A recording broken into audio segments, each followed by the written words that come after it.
अभिषेक सिन्हा। आज हम नया वीडियो लेके आए हैं आपके सामने। आज हम कंप्लीट रूप से जैन धर्म को अच्छे से पढ़ेंगे, महावीर स्वामी का इतिहास जानेंगे और भी जितने अन्य तीर्थंकर, लगभग 24 तीर्थंकर थे, उन लोगों के बारे में एक ठीक-ठाक पकड़ बनाएँगे कि और सबसे पहले ये समझने का प्रयास करेंगे कि एक्चुअली जैन धर्म आया कैसे? हमने आपको उत्तर वैदिक काल पढ़ाया था और उधर आपने बहुत कुछ सीखा। उत्तर वैदिक काल के बाद एक वह दौर आता है जिसमें सामाजिक, राजनीतिक और आर्थिक, धार्मिक सभी क्षेत्र में कंप्लीट रूप से हमको बदलाव देखने को मिलता है। कि आपने उत्तर वैदिक काल पढ़ा ना? एक आपको पढ़ाई थी ना ऋग वैदिक, एक उत्तर वैदिक। तो जब आपने उत्तर वैदिक काल पढ़ा तो उसमें क्या होता है बाबू? 1000 बीसी के आसपास क्या होता है? लोहा का खोज होता है कि नहीं? जब लोहा का खोज हो जाता है, तो जिसमें हम ये आपको बताए भी थे अपने पिछले वीडियो के माध्यम से, जो सामाजिक था, राजनीतिक था, आर्थिक था, धार्मिक था, इन सभी लेवल पे चेंजेज़ आ जाता है, सभी लेवल पे हमको बदलाव देखने को मिलता है। और इसी बदलाव के दरमियान आवंडर जैसे आप कह लो कि अलग-अलग तरह का धर्म उत्पन्न लेने लगते हैं, कुछ 200-300 साल के बाद। और उन्हीं के मतलब एक रूप जैन धर्म का भी आगे चल के आता है और नास्तिक धर्म कहलाता है। क्या कहलाता है? नास्तिक धर्म। ये जो जैन धर्म है ये कंप्लीट रूप से नास्तिक धर्म होता है बाबू। अब आप बोलोगे नास्तिक मतलब सर, हमने अपने कई वीडियो में आपको बता रखा है कि नास्तिक का मतलब कुछ नहीं, नास्तिक का मतलब जो ईश्वर पे विश्वास नहीं रखते हैं, बस उसी को हम क्या कह देंगे बाबू? नास्तिक कह देंगे। इसी को क्या कहते हैं? नास्तिक धर्म, जो ईश्वर पे विश्वास नहीं करते हो। लेकिन हाँ, वह धर्म को पे विश्वास करते हो लेकिन ईश्वर पे विश्वास नहीं करते हो। उनको क्या कहेंगे? नास्तिक कहेंगे। और ये जो नास्तिक संप्रदाय उभर के आ रहा था, कब? जब उत्तर वैदिक काल में लोहा का खोज हुआ, उसके कुछ सालों के बाद क्या होता है, बहुत ज़्यादा ना मतलब पंडित हो जाते हैं, समाज में जात-पात हो जाता है और बहुत ज़्यादा पैसा पंडित को दान में दिया जाने लगता है, उनकी इज़्ज़त बढ़ जाती है, लोग पागल की तरह अंधविश्वास करने लगते हैं, हवन कुंड और जादू-टोना ये सब समाज में बहुत बढ़ने लगता है। तो ये सब चीज़ को काटने के लिए 2 अलग-अलग धर्म निकल के आते हैं, पहला बौद्धिक धर्म और दूसरा जैन धर्म। तो बौद्धिक धर्म का जो इतिहास है आप मेरे पिछले मैंने 4-4 वीडियो बौद्ध धर्म पे लगभग 4 घंटा पढ़ा रखा है। आप हमारा प्लेलिस्ट जाके चेक करें और यदि आपको मतलब वैदिक कल्चर पढ़ना है, वैदिक के बारे में पढ़ना है, तो उसपे भी मैंने लगभग 4 घंटा का लेक्चर दे रखा है, आप मेरे प्लेलिस्ट में जाके देख सकते हैं। आज ये एक खूबसूरत सा वीडियो जैन धर्म लाए हैं और इसको भी एकदम डिटेल से पढ़ाएँगे, एक ठीक-ठाक आपका बेस बनाने का प्रयास करेंगे, जिसकी वजह से आप एक अच्छा खासा मेंस में लिख सकते हो। मतलब हमारा पढ़ाने का मतलब प्रीलिम्स तो ख़ैर ठीक है, आप कहानी समझ जाओगे तो एक जो अंडरस्टैंडिंग लेवल का क्वेश्चन है, वो तो आप बना ही लोगे। लेकिन बहुत सारा चीज़ प्रीलिम्स में याद भी करना होता है ना? तो आप जैसे ही याद बोलोगे सर क्या? तो जैसे आप एक पुस्तक है मिताक्षरा, उसका राइटर कौन है? विज्ञानेश्वर। तो उसको तो रटना ही पड़ेगा ना भाई, विज्ञानेश्वर किनके द्वारा मिताक्षरा जो है वो किसने लिखा? विज्ञानेश्वर। तो ये चीज़ को याद रखना ही पड़ेगा, है ना? जो याद रखने का चीज़ है फैक्ट उसको तो आप याद रखो ही, रिवीजन करो बार-बार तो याद रहता है रिवीजन करने से, ठीक है? आप जितना रिवीजन करोगे उतना याद रहेगा। लेकिन होता क्या है कि हमने बहुत कुछ पढ़ लिया और एक वक़्त फ़ील होता है कि मैं किसी भी टॉपिक पे 2-4 10 लाइन बोल भी नहीं पाता हूँ। हमारे बहुत सारे ऐसे स्टूडेंट हैं, वो पढ़ लेते हैं बड़ा अच्छे से एनसीईआरटी लाइन बाय लाइन, 1 नहीं, 2 नहीं, 3-3 बार एनसीईआरटी को अंडरलाइन करते हैं। लेकिन उनमें देखते हैं कि भाई वो बोल नहीं पाते हैं। तो हम वही एनसीईआरटी पढ़ के हमको भी एक ठीक-ठाक बोलने का पकड़ बना है। ऐसे नहीं कोई बोल पाएगा किसी पार्टिकुलर टॉपिक पे। तो जो भी कुछ आपको बताते हैं, आप उसको एक कहानी के रूप में याद रखिए और आने वाले दिन में ये आपको बहुत ज़्यादा बेनिफिट देके जाएगा। इवन यहाँ से ना आपको लगेगा कि नहीं सर जो पढ़ाए थे चलो इसको ही अच्छे से लिख देते हैं। अब हम हमारा पढ़ाया हुआ पढ़ाई आप इंग्लिश में लिख दो तो और अच्छा है। हिंदी में लिख दो सजा-सजा के कुछ-कुछ चीज़ें याद करके तो फिर आपका मार्क्स नहीं कटने वाला आगे, आगे बहुत अच्छा होगा। प्रीलिम्स, मेंस तक बहुत अच्छा, इंटरव्यू में भी यदि यहाँ से सवाल आएँगे तो आप ठीक-ठाक एक पकड़ बना रखोगे, तो दोगे। हमारे पढ़ाने के बाद यदि आप जो भी बुक पकड़ोगे, एनसीईआरटी 11-12 का पढ़ने में इंटरेस्ट रख रहे हो, वो भी आपको समझ में आएगा। यदि आप किसी टीचर का वीडियो पलटते हो, तो वो वीडियो भी आपको अच्छे से समझ में आने लगेगा। तो क्यों? क्योंकि आपका एक दिमाग में ठीक-ठाक जो पिलर है वो हम तैयार कर दिए हैं, और जब पिलर मजबूत हो जाता है, बेस मजबूत होता है, तो आप उसपे कितना भी बिल्डिंग खड़ा कर लो। बिल्डिंग कहने का मतलब आप कितना भी अलग-अलग लेक्चर पढ़ लो, अलग-अलग टीचर से पढ़ लो जैन धर्म, सबका लेक्चर आपको अच्छे से समझ में आएगा, और आई होप कि आपका तैयारी बहुत अच्छा हो जाएगा। ठीक है? हमारा काम सिर्फ़ आपका अच्छे से पिलर तैयार करने का है। सीखने का तो आप बहुत लोगों से सीख सकते हो, और हम बहुत प्रयास करते हैं कि हम अपने वीडियो में भी आपको बहुत सारा चीज़ सिखा ही दें, क्योंकि ज़्यादा आपको भटकना ना पड़े इधर-उधर। क्योंकि बाबू टाइम बहुत बड़ा मनी है, और आप हमसे जैन पढ़े और भी टीचर से जैन पढ़ेंगे तो फिर इसमें थोड़ा-सा टाइम भी किल होगा। उतना देर में आप क्यों ना आंसर राइटिंग पे फ़ोकस कर लें, है ना? चलिए, ज़्यादा समय को ना बर्बाद करते हुए अपने काम पे आते हैं। तो नास्तिक धर्म समझ में आ गया आपको अच्छे से, यहाँ तक कोई डाउट नहीं? तो इसी के दरमियान 2 धर्म निकल के आ रहे हैं, पहला बौद्ध और दूसरा जैन। हमने बौद्ध धर्म को अच्छे से पढ़ लिया, और फिर जैन धर्म को अच्छे से पढ़ने पढ़ने जा रहे हैं।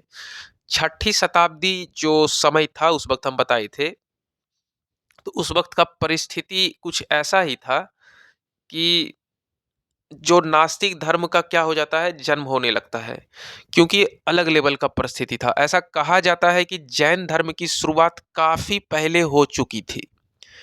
बट इसके संबंध में कोई ठोस प्रमाण है ही नहीं, कुछ मिलता ही नहीं है। मतलब ऐसा मानना है कि जैन धर्म का जो शुरुआत है वो काफ़ी पहले हो चुकी थी, बहुत पुराना है जैन धर्म। लेकिन इस संबंध में कहने से नहीं होगा ना बाबू, कहने से ये दुनिया विश्वास नहीं करती है, कुछ तो प्रमाण होना चाहिए, कुछ तो सबूत, कुछ तो हिस्ट्री के बुक किताब इस अबाउट लिखा होना चाहिए। सिर्फ़ बोल देने से नहीं होगा, तो इस पर विश्वास भी नहीं किया गया, हमारे हिस्टोरियंस इस पे विश्वास भी नहीं किए। और बहुत छोटे-मोटे ही प्रमाण देखने को मिलते हैं। अब आप बोलोगे ठीक है, तो उसके आधार पे तो वैसा कुछ बहुत पुराना धर्म में से नहीं रखा गया, मतलब कहा जाता है कि ये बहुत पुराना है, मतलब बौद्धिक से भी लगभग कह लो पहले का ही है, लेकिन ठीक-ठाक प्रमाण था ही नहीं जैनिज़्म के बारे में, तो गड़बड़ा गया। जैन धर्म के विभिन्न साहित्यों के अनुसार लगभग टोटल तीर्थंकर थे। हमने जब जैन धर्म के इतिहास को, हमारे जो भी एनसीईआरटी लिखने वाले हैं, वो जैन धर्म के अलग-अलग उस साहित्य को पढ़ाई करे, अच्छे से पढ़ाई करे, और पढ़ने के बाद जो उनको ठीक-ठाक समझ मिला है, वो लगभग 24 तीर्थंकर बता रखे हैं। किसमें? जैन धर्म में। जैन धर्म में कितने तीर्थंकर होते हैं? लगभग 24 तीर्थंकर होते हैं। और यहाँ तीर्थंकर का मतलब क्या है? अब आपको ये भी समझना है। तो बाबू, जैन धर्म में 24 तीर्थंकर कह लो कि 24 संस्थापक ही थे। जैन धर्म के 24 संस्थापक ही थे। यही आपको समझाने वाले हैं कि तीर्थंकर को ही क्या कहते हैं बाबू? संस्थापक कहते हैं। और ये 24 जो हैं, ये मिलकर जैन धर्म को आगे बढ़ाने का काम करते हैं। यही 24 जो जने हैं, ये जैन धर्म को आगे बढ़ाने का काम करते हैं। उनमें से जो सबसे पहला जने हैं, सबसे पहला संस्थापक है, वो ऋषभदेव हैं। क्या है? ऋषभदेव। जैन धर्म के ये फर्स्ट तीर्थंकर के रूप में जाने जाते हैं।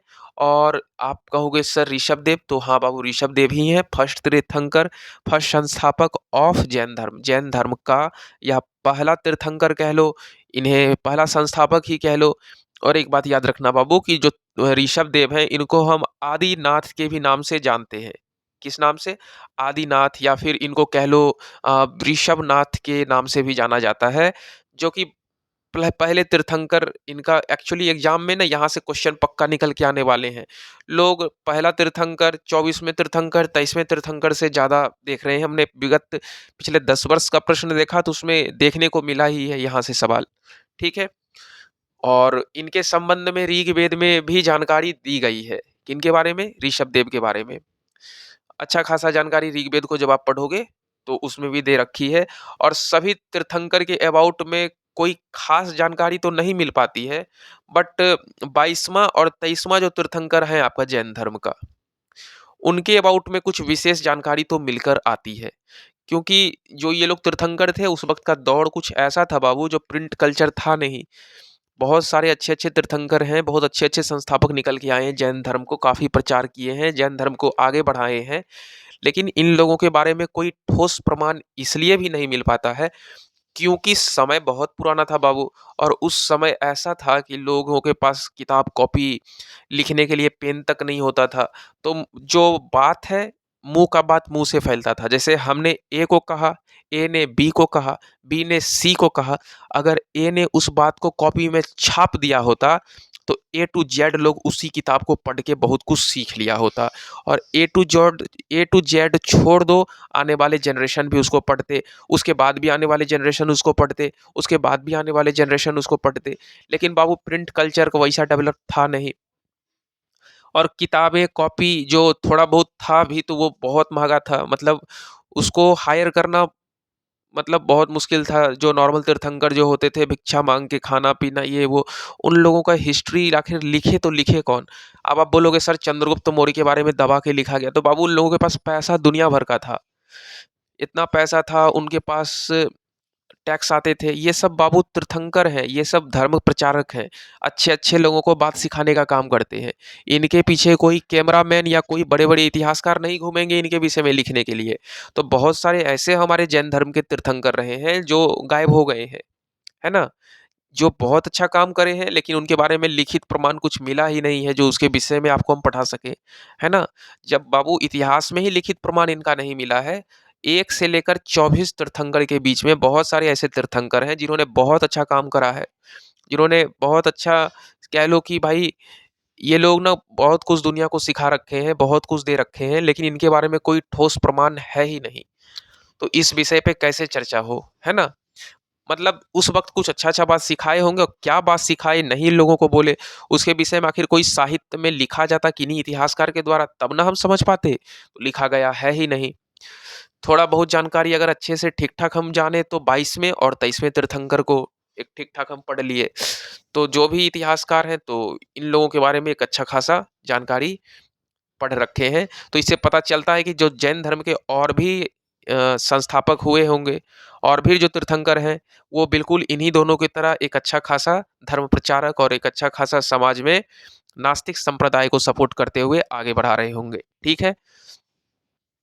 हम लोगों को फर्स्ट तीर्थंकर और 22वें तीर्थंकर की जानकारी ऋग्वेद से मिल जाती है। पहला तीर्थंकर और 22वें तीर्थंकर की जानकारी कहाँ से मिल जाती है? ऋग्वेद से मिल जाती है। 22वें तीर्थंकर में बाबू अरिष्टनेमी, क्या नाम था? अरिष्टनेमी। 22वें तीर्थंकर को अरिष्टनेमी भी कहा जाता है। अब आप बोलोगे सर 23वें तीर्थंकर को, तो बाबू 23वें तीर्थंकर को पार्श्वनाथ कह लो, पार्श्वनाथ कहा जाता है। अब आप बोलोगे सर ये तीर्थंकर क्या होता है? तो ये तीर्थंकर का मतलब होता है बाबू संस्थापक। ठीक है? पार्श्वनाथ का जन्म काशी वाराणसी में हुआ था। कहाँ हुआ था? काशी एक जगह कहाँ पड़ता है? वाराणसी में, है ना? आप काशी विश्वनाथ मंदिर का नाम सुने हो, काशी विश्वनाथ मंदिर, वो कहाँ है? वाराणसी में ही है। तो ये काशी वाराणसी को ही कहते हैं, एक्चुअली ये इसका प्राचीन नाम है। आप जब महाजनपद वाले चैप्टर पढ़ोगे तो उसमें ये काशी एक महाजनपद हुआ करता था जिसकी राजधानी वाराणसी। आप जा करके मेरा पिछला वीडियो तो पलटो, आपको एक-एक चीज़ अच्छे से समझ में आएँगे, ठीक है? पार्श्वनाथ का जन्म हुआ कहाँ था एक्चुअली में? काशी में या वाराणसी कह लो, वाराणसी में हुआ था। और इनके पिता काशी के क्या थे? राजा थे। ऐसे-वैसे नहीं, बहुत बड़े राजा थे। किनके? पार्श्वनाथ के पिताश्री। और इनके पिता का नाम क्या था बाबू? ये यहाँ से भी क्वेश्चन आएँगे। इनके पिता का नाम अश्वसेन था। और एक चीज़ और याद रखना, इसी अश्वसेन के जो पुत्र हैं, कह लो कि जो अश्वसेन थे, अश्वसेन के जो पुत्र हैं गौतम बुद्ध के तरह राजमहल में राजपाट को त्याग करके निकलते हैं पूरे ज्ञान को बाँटने के लिए, ज्ञान को प्राप्त करने के लिए। और ऐसा कहा जाता है कि मात्र 30 वर्ष की आयु में इन्होंने ज्ञान की प्राप्ति अच्छे से हासिल कर ली, पूरा का पूरा कठोर तपस्या करके। आपको जैसा हम गौतम बुद्ध का इतिहास पढ़ाए थे, उन्होंने 29 वर्ष की आयु में घर को छोड़ा था और लगभग 35 वर्ष की आयु में ज्ञान का प्राप्ति किया था। अब आप बोलोगे सर इतना दिन तो नहीं लगा था, सर 45 दिन ही लगा था। तो बाबू 45 दिन तो वो पीपल के वृक्ष के नीचे लगा था ना। बाद बाकी दिन वो क्या कर रहे थे? लगभग 6 साल का ऐसा उनका जीवन काल में बौद्ध में ऐसा फेज था, वो 6 साल इधर से उधर भटक रहे थे। किस लिए भटक रहे थे? अलग अलग ऋषि मुनि से, बड़े बड़े संत साधु से मिल रहे थे ताकि उनको उनके प्रश्न का आंसर मिल जाए। ऐसा गौतम बुद्ध ने काफी प्रयास करा, अलग अलग ऋषि संत गुरुजनों से मिला, लेकिन उनको कोई गुरुजनों संतुष्ट नहीं कर पाए, एक ठीक ठाक ज्ञान नहीं दे पाए। उनका उत्तर उनको मिल ही नहीं पाया। उनका क्वेश्चन ही बड़ा अटपटा होता था कि इंसान मरने के बाद कहाँ जाता है, लोग बूढ़े क्यों होते हैं, लोग बीमार क्यों पड़ते हैं, बीमार में तकलीफ क्यों होती है। ये क्यों का जो वो लगा रखे थे ना, कह लो इमारत लगा रखे थे, क्यों क्यों क्यों क्यों, कई मंजिल का इमारत लगा दिए थे क्यों क्यों क्यों का। इस वजह से बड़े बड़े जो ऋषि मुनि थे, बड़े बड़े विद्वान थे, बड़े बड़े गुरुजने थे, ये लोग ने आंसर देने में असफल रह गया। ठीक है, यहाँ तक आपको अच्छे से समझ में आ गया। उनका बात अलग था बाबू, अभी आपका बात अलग है यहाँ। और यहाँ पे जो हम जिनके बारे में भी पढ़ा रहे हैं, किनका जन्म वाराणसी में हुआ, भूल गए, तुरंत आप भूल जाते हो। पार्श्वनाथ का जन्म कहाँ हुआ था, वाराणसी में हुआ था। पार्श्वनाथ के पिता का क्या नाम था बाबू, अश्वसेन था। पार्श्वनाथ के पिता का नाम अश्वसेन था। और ये जो अश्वसेन थे ना, ये बिल्कुल गौतम बुद्ध की तरह ही घर वर को छोड़ दिए थे, राजमहल को छोड़ दिए थे। नहीं समझे, पार्श्वनाथ ही किनके बेटा थे, अश्वसेन का बेटा था। थोड़ा सा कंफ्यूज मत होना। अश्वसेन जो बहुत बड़े राजा थे, कहाँ के राजा थे, वाराणसी के राजा थे। और जो अश्वसेन के जो पुत्र पार्श्वनाथ थे, ये अपना राजपाट महल, एकदम बढ़िया जीवन, लग्जरी लाइफ को छोड़ करके निकल पड़े भाई ज्ञान का प्राप्ति के लिए, जंगले जंगल भटके। और इन्होंने कठोर तपस्या करा और लगभग 30 वर्ष की आयु में इनको ज्ञान की क्या हो गई बाबू, प्राप्ति हो गई। और 29 वर्ष में गौतम बुद्ध को ज्ञान की प्राप्ति हुई थी। पार्श्वनाथ को ज्ञान की प्राप्ति, आप कह लो कि सम्मेध नाम का एक पर्वत पड़ता है बाबू, सम्मेध नाम का एक पर्वत है, सम्मेध पर्वत पे ही हुई थी इनको ज्ञान की प्राप्ति। यहाँ से क्वेश्चन निकल के आएंगे, तो आप इसको कंप्लीट कर लेना आने वाले एग्जाम में। कि अगर आपसे पूछ देगा कि जो पार्श्वनाथ थे, उनके पिता का क्या नाम था, तो बाबू पार्श्वनाथ के पिता का नाम अश्वसेन था। अच्छा ठीक है, पार्श्वनाथ के जो पिता थे वो कहाँ के राजा थे, तो बाबू वो वाराणसी के राजा थे। अच्छा, पार्श्वनाथ को ज्ञान की प्राप्ति कहाँ पे हुई, तो सम्मेद पर्वत पे इनको ज्ञान की प्राप्ति हुई थी। पार्श्वनाथ अपने जीवन में 4 तरह का शिक्षा को दिए। अब आप बोलोगे सर 4 तरह का शिक्षा, ऐसा वो क्या पढ़ाए, क्या वो मैथमेटिक्स सिखा दिए, क्या वो साइंस सिखाए? जी नहीं बाबू, वो मैथमेटिक्स साइंस तो नहीं, लेकिन वो सत्य, अहिंसा, ये सब आप जानते हो कि सत्य किसे कहते हैं, अहिंसा किसे कहते हैं? नहीं जानते हो तो सब आज जान लेना। अस्तेय और उपरिग्रह, है ना? सत्य, अहिंसा, आस्तेय और उपरिग्रह, अपरिग्रह कह लो, अपरिग्रह। ये लगभग 4 तरह का ज्ञान उन्होंने डिस्ट्रीब्यूट करा। कौन, पार्श्वनाथ ने जनता के बीच में, और कहा कि भाई ये 4 चीज को पकड़ लो, पूरा जीवन तुम्हारा सफल है। अब आप बोलोगे सर कुछ समझे नहीं, ये सत्य वत्य क्या होता है, ये हिंसा विंसा, आप कुछ बताओ अच्छे से खोल खोल के भाई। तो ठीक है चलो बताते हैं। जो बाबू सत्य है, सत्य क्या मतलब, जीवन में सत्य बोलना, सही बोलना, है ना? आप अपने जीवन में जो भी काम करते हो, आप सब जाके उजागर करो कि भाई आज हमने सिगरेट पी रखा है, आपको दुनिया रोकेगी मत पियो। आपने जो भी गलत काम कर रखा, अच्छा काम कर रखा, आप एकदम सही सही जाके बताओ लोगों को। आज आपने पढ़ाई नहीं करा, आप जाके हल्ला कर दो, आज हमने कुछ नहीं पढ़ा, पूरा दिन बर्बाद किया, फोन चलाते रह गया, है ना? आप सच बोलना तो सीखो, आपको दुनिया ही ठीक कर देगी डांट डांट के। ठीक है, लोग सच को छुपाते हैं तो बहुत झूठ बोलना पड़ता है उस चीज को छुपाने के लिए। एक सच को दबाने, एक सच मतलब जो सच को छिपाते हैं उसके लिए बहुत झूठ बोलना पड़ता है, ये चीज याद रखो, है ना? तो सच्चाई कभी छिपती नहीं है, एक ना एक दिन निकल के आती है, तो बहुत तकलीफ होता है। तो आप सबसे पहले बहुत सच बोलना सीखो। सत्य का मतलब एकदम सही बोलना, सत्य बोलना। गलत बात तो कहीं बोलो ही नहीं, बोलो हाँ नहीं पढ़ा और कुछ, आज नहीं पढ़ाई हुआ। हाँ आज मैंने मार्केट गया था और मैंने घूमा, आज हमने दो हमारे जो मित्र हैं, एक दो महिला मित्र के साथ घूमा। आप खुल के बोलो कि भाई हम झूठ बोलेंगे ही नहीं, आज एकदम एकदम सच सच सच के रास्ते पे चलेंगे, जीवन में दुख नहीं होगा। अगर आप सच बोलोगे बाबू, तो आपको डर भय रहेगा ही नहीं कि बाप रे बाप, ये बात तो मेरे पापा जान जाएंगे तो क्या होगा, ये बात हमारी मम्मी, ये बात हमारे दादाजी जान जाएंगे तो क्या होगा। अरे जान जाएंगे तो जान जाएंगे, हमने तो पूरा ढोल पीट रखा ऑलरेडी, हमारे दोस्त के मुंह से जाने तो उनको कोई फर्क ही नहीं पड़ेगा। ढोल पीटो, ठीक है, सच बोलना सीखो, एकदम जो किया सब सच।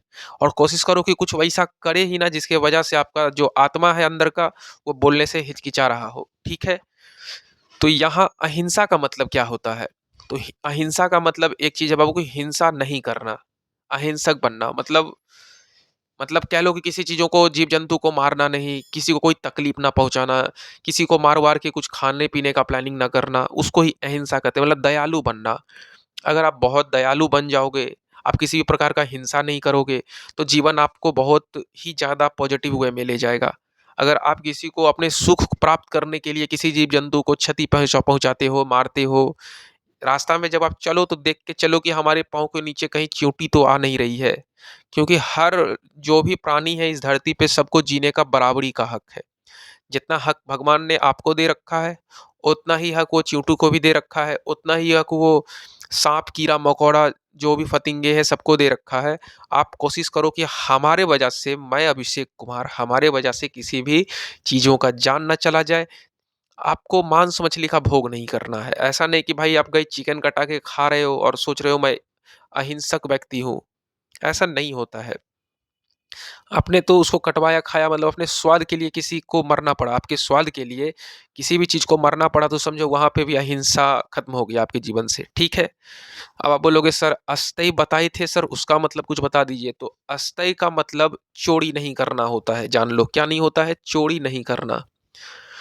आप कोशिश करो कि अपने जीवन में चोरी नहीं करो, है ना? कोई कहीं भी जाओ, कुछ भी मत लो, मेहनत का रोटी खाओ, मेहनत से कमाओ और फिर मेहनत करके किसी भी चीज़ को खरीदने का दम रखो। ऐसा नहीं कि भाई किसी के भी घर गए, कुछ भी चुरा के ले आए, कहीं भी गए, मार्केट में कुछ भी चोरी कर लिए, तो चोरी नहीं करने का।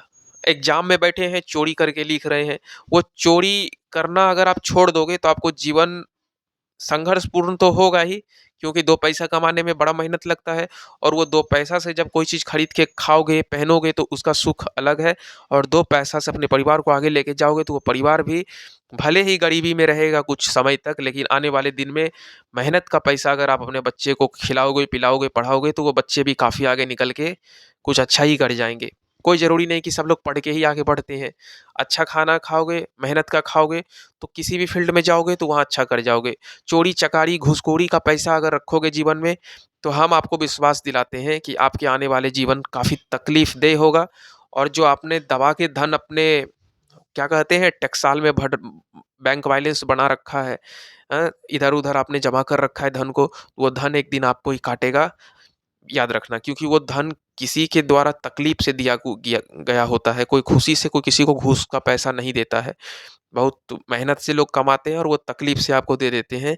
अगर आपको भगवान ने आपको अधिकार दिया कि अधिकारी बनने का, चलो आप ये पद पे हो, तो आप बहुत कोशिश करो कि आप 1 रुपया भी घूस ना लो, चोरी-चकारी ना करो, है ना? घूस लेने को भी चोरी-चकारी कहते हैं, याद रखना, ठीक है? अगर कोई दे रहा है, आप प्रतिष्ठित पद पे हो, तो आप उसे त्याग दो, ठीक है? आपको सरकार हर संभव फैसिलिटी देती है। आपको इतना पैसा दे देता है, लाख रुपया प्लस कि भाई वो पैसा आपका बैंक बैलेंस ही बन जाएगा और बाद बाकी राशन, पानी, रूम रेंट, बॉडीगार्ड सब तो सरकार ही खर्च करती है। आपके बच्चे के पढ़ाई का भी ठेका सरकार ही उठाती है। तो अस्ते से आप समझ सकते हो चोरी-चकारी कभी करना भी नहीं चाहिए। घूस लेना भी चोरी है, याद रखना। अगर आप कोई बच्चे हो, पढ़ रहे हो, तो आपको ये चीज़ समझ में आनी चाहिए। ऐसा नहीं कि वो आपका पैसा हो गया, वो भी चोरी-चकारी ही है। जिस पैसे का हिसाब सरकार को नहीं जाता है, वो चोरी-चकारी में ही गिनती हो जाता है। ठीक है?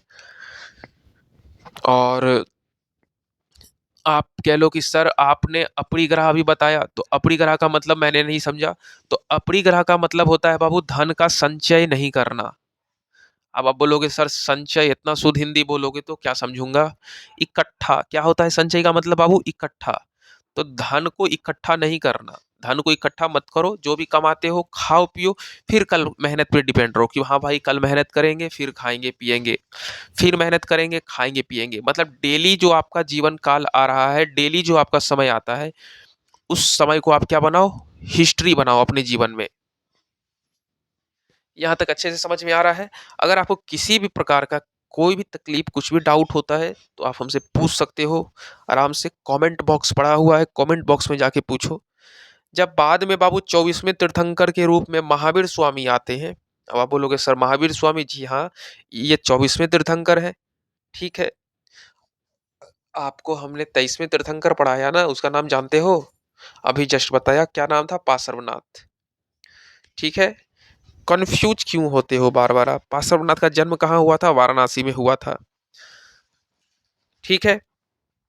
जाके पीछे जो भी पढ़ाते हो उसको 1 से 2 बार सुना करो, क्योंकि एक बार में तो ख़ैर कोई बहुत बड़ा महारथी हासिल तो नहीं कर पाओगे, है ना?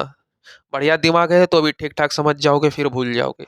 बढ़िया दिमाग का मतलब याद रख लेना ही सब दिन नहीं होता है। कोई भी ऐसा माइका लाल धरती पे है ही नहीं जो एक बार पढ़ लिया जीवन भर याद रख लिया, नहीं। अगर उसको भूलने की बीमारी नहीं है तो उसके लिए सबसे बड़ा बीमारी वही बन जाएगा आने वाले जीवन में, ठीक है? तो भगवान सबको भूलने का बीमारी दे रखा है कि भाई जो सुने, जो तकलीफ हुआ जीवन में सबको 2-3 दिन के बाद भूल गए। तो ठीक उसी प्रकार पढ़ाई को भी लोग भूल जाता है ना? भूलने की बीमारी मनुष्य का एक सबसे अच्छा गुण है। तो वो आप में कायम कायम रहना ही चाहिए। नहीं भूलोगे तो आप जीवन का अच्छाई को भी नहीं भूल पाओगे और तकलीफ को भी नहीं भूलोगे और सब दिन दुःख में रहोगे, ठीक है? धन को संचय नहीं करना उसी को क्या कहते हैं बाबू? उपरिग्रह कहते हैं। ये चीज़ संचय का मतलब इकट्ठा, ठीक है? यहाँ तक आपको कोई दिक्कत नहीं। और जब बाद में 24वें तीर्थंकर के रूप में महावीर स्वामी आते हैं, तो उन्होंने एक चीज़ और जोड़ दी। अभी तक हमने देखा ना पार्श्वनाथ 4 चीज़ दे दिया। अब आप बोलोगे बताओ क्या-क्या दिया? सत्य, अहिंसा, अस्थेय और उपरिग्रह। ये हमारे जैन धर्म में चलते आ रहा था और भी हमारे जो भी तीर्थंकर हैं, ये सब चीज़ें पर डिस्कस कर रखे थे कि भाई ये 4 चीज़, ये जो 4 लाइनें हैं हमारे जैन धर्म वाले फॉलो कर लें, उनका जीवन सफल हो जाने वाला है, ठीक है? और जब हमारे महावीर स्वामी 24वें तीर्थंकर के रूप में आते हैं, है ना? तो उन्होंने एक चीज़ और जोड़ दिया। अब आप बोलोगे सर क्या जोड़ा? ब्रह्मचर्य को जोड़ा। क्या जोड़ा? ब्रह्मचर्य को। महावीर स्वामी ने इन पाँचों को मिला करके महाव्रत माना है। महाव्रत कह दिया है कि भाई ये पाँचों चीज़ जो अपने जीवन में अपना लिया, पाँचों चीज़ को अडॉप्ट कर लिया, उसके जीवन में कष्ट नहीं होगा। उनके जीवन में कभी भी कष्ट नहीं होगा, वो सब दिन खुश रहेंगे, उनको कभी भी कोई तकलीफ नहीं होगा आने वाले जीवन में। महावीर स्वामी का 100% का गारंटी है कि यदि आप अपने जीवन में सत्य बोला, किसी जीव-जंतु को नहीं मारा, अहिंसा को अपना लिया, अस्थेय को अपना लिया। अब बोलोगे अस्थेय का मतलब तो चोरी नहीं करना, उपरिग्रह को अपना लिया मतलब धन को इकट्ठा ना करना, ब्रह्मचर्य को पालन कर लिया, तो आने वाले जीवन में प्रॉमिस करते हैं ये महावीर स्वामी आपसे, हम नहीं महावीर स्वामी जो जैन धर्म के 24वें तीर्थंकर हैं और बहुत बड़े ये इनको संस्थापक के रूप में, इनको ही कह लो आप वास्तविक संस्थापक महावीर स्वामी को माना जाता है। क्योंकि महावीर स्वामी के समय में जैन धर्म का प्रचार बहुत सारा हो गया था, बहुत ज़्यादा प्रचार हो गया था। आज भी आप हमारे भारत में जैनिज़्म को देखते होगे, नहीं देखते हो? एक आईएएस ऑफिसर भी बने थे 2018 के बैच से अक्षत जैन। अक्षत जैन, वो जैन परिवार से थे बाबू, है ना? तो आज भी जैनिज़्म हिंदू में है। बहुत सारे डॉक्टर, आईएएस, वाईएएस, पढ़े-लिखे बिज़नेसमैन, बहुत लोग अधिकांश जैन परिवार से ही होते हैं। और जैन जो समाज है वो बहुत अच्छा होता है मेरे हिसाब से, क्योंकि जो भी नियमें हम पढ़े हैं जैन धर्म के अंदर, वो नियम कुछ ऐसा है कि यदि वो चीज़ों को वो फॉलो कर लेता है, तो प्रॉमिस करते हैं आने वाले जीवन में उसको तकलीफ तो नहीं होने वाला है। क्योंकि भाई ये सब बहुत अच्छी चीज़ है। ब्रह्मचर्य को पालन करना, अस्थेय अपना लेना, उपरिग्रह, अहिंसा और भी जो भी चीज़ें हैं, अच्छे से समझ में आ रहा है? तो पाँचवाँ चीज़ क्या जोड़े महावीर स्वामी? ब्रह्मचर्य को जोड़ दिए। और महावीर स्वामी को जैन धर्म का क्या माना गया है? वास्तविक संस्थापक कह लो, वास्तविक संस्थापक इनको ही माना गया है। क्योंकि इससे पहले लगभग 23 तीर्थंकर थे और उनके काल में जैन धर्म का उतना विकास कह लो या फिर उतना विस्तार नहीं हो पाया था, जितना महावीर स्वामी आकर के उतना ज़्यादा विस्तार कर दिए। कह लो कि आप ऐसे कह सकते हो कि भाई जो भी 23 तीर्थंकर थे, वो जने लगभग 10-20 आदमी को जैन धर्म के बारे में सिखा रखे थे। लेकिन जब महावीर स्वामी आ गए थे, तो लगभग वो 10 से 10,000 जैन को फ़ॉलो करने लगे। नहीं समझे? 23 तीर्थंकर मिलके, मेरा अपना आपको समझाने का तरीका, अब इसको आप दिल में मत घुसा लेना। 23 तीर्थंकर मिलके 10 आदमी को जुटा पाए जैन धर्म में, लेकिन जब महावीर स्वामी आते हैं तो वो 10 से 10,000 बना दिए। तो इसीलिए कहा जाता है कि यदि ये जैन धर्म का वास्तविक संस्थापक किसी को कह लो, तो उनका एक बहुत बड़ा नाम महावीर स्वामी ही निकल के आता है, जो जैन धर्म के 24वें तीर्थंकर के रूप में काम करते हैं। और इन्हीं के काल में जैन धर्म काफ़ी ज़्यादा विकास करता है। और भी जो हमारे 23 तीर्थंकर हैं, वो लोग तो प्रचार करते ही हैं, लेकिन उस लेवल का जैन धर्म को सफलता हासिल नहीं होती है और बहुत ही कम लोग जैन धर्म में जुट पाते हैं, ठीक है? आप महावीर स्वामी का पढ़ोगे अच्छे से डिटेल में, तो महावीर स्वामी के समय में बहुत ज़्यादा विकास जैन धर्म का हुआ था। और महावीर स्वामी का जन्म लगभग 1540 ईस्वी में कहाँ हुआ? यहाँ से क्वेश्चन आएँगे। तो महावीर स्वामी का जन्म 1540 ईस्वी में कुंडग्राम है ना? कुंडग्राम में होता है। आप बोलोगे सर ये कुंडग्राम क्या होता है? तो बाबू एक वैशाली जो है, वैशाली वहीं पे पड़ता है कुंडग्राम। छोटा सा गांव है कुंडग्राम, जो वैशाली डिस्ट्रिक्ट ऑफ बिहार। अब बिहार तो नाम सुने ही होंगे। तो ये जो बिहार का पावन धरती है, वो हमारे महावीर स्वामी का भी धरती रहा है। लगभग 500 ईसा पूर्व के आसपास इनका क्या होता है, जन्म होता है। आसपास नहीं, कह लो 540 बीसी ही ठीक रहेगा, एकदम एग्जैक्ट है। 540 ईसा पूर्व में इनका, 540 बीसी में जो जैन धर्म के संस्थापक हैं महावीर स्वामी, इनका जन्म होता है। कहाँ पे होता है? कुंडग्राम। कुंडग्राम कहाँ पड़ता है? वैशाली डिस्ट्रिक्ट ऑफ बिहार में पड़ता है। महावीर स्वामी की मृत्यु कब होती है, यहाँ से भी प्रश्न आते हैं। तो जन्म बाबू 540 ईसा पूर्व। अब इसका घटते क्रम है ना, क्योंकि बीसी में क्या होता है, घटते क्रम। एडी में क्या होगा, बढ़ते क्रम, मतलब बढ़ रहा है। 2024, 2025, 2026, 2027, 3032, बढ़ते बढ़ते बहुत हो जाएगा ना। अब बीसी में क्या होता है बाबू, घटते घटते घटते। 540, 538, 537, 532, 510, 500, 490 घट रहा है ना। तो इनका जन्म 540 बीसी में होता है और मृत्यु 468, 468 बीसी में हो जाता है ना। लेकिन जैन जो जो आपका पार्श्वनाथ, ये कह लो महावीर स्वामी थे, वो बहुत बड़ा काम करा जैन धर्म के लिए, बहुत ज्यादा प्रचार प्रचार करा। और इनकी मृत्यु कहाँ होती है बाबू, यहाँ से भी प्रश्न आएगी। इनकी मृत्यु 468 बीसी में पावापुरी एक जगह पड़ता है, वहीं पे हो जाती है इनकी मृत्यु। अच्छे से समझ में आ रहा है? किसी भी प्रकार का कोई कंफ्यूजन रखना ही नहीं है। जन्म कहाँ हुआ? कुंडग्राम। कुंडग्राम पड़ता कहाँ है? वैशाली में पड़ता है। मृत्यु कहाँ हुआ?